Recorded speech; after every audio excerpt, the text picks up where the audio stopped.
Jordan Clarkson, literal na binabandera ang Pilipinas sa top 30 NBA players sa pagsisimula ng 2023 at 2024 NBA season. At Draymond Green napaiyak ng malakas sa locker room matapos ang naging gulo kontra sa Timberwolves.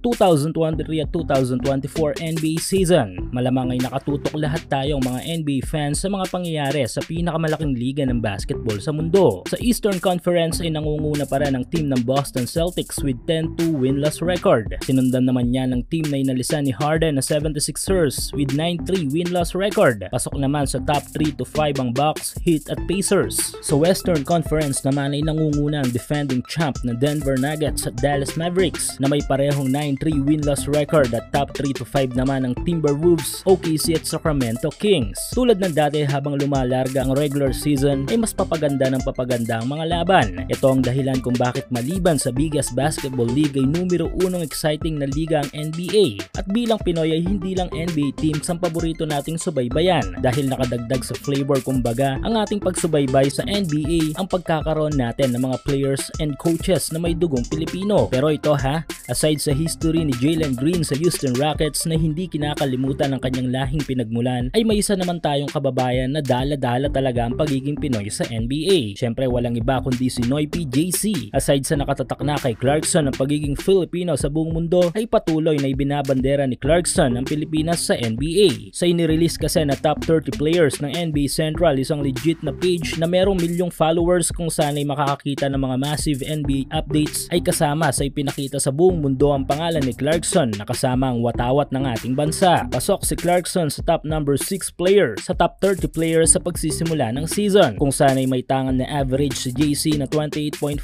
points, 2.5 rebounds at 3.5 assists. Sunundan ni Clarkson sa listahan sina Haliburton, Sabonis, Jokic, Adebayo at si Tatum. Sobrang epektibo kasi ngayon ni Clarkson every game ng Utah Jazz dahil dito ay marami ding mga NBA personalities na nagsasabing dapat makasama sa NBA All-Star Game si JC this year. Pero para mangyari yon, dahil nga kailangan din ng mga boto ng mga tao para sa NBA All-Star, ay kailangan ni Clarkson ng 100% support nating mga Pinoy. Anyway, maliban sa suporta sa All-Star ng NBA, ay bigay natin ng walang sawang suporta kay JC sa NBA.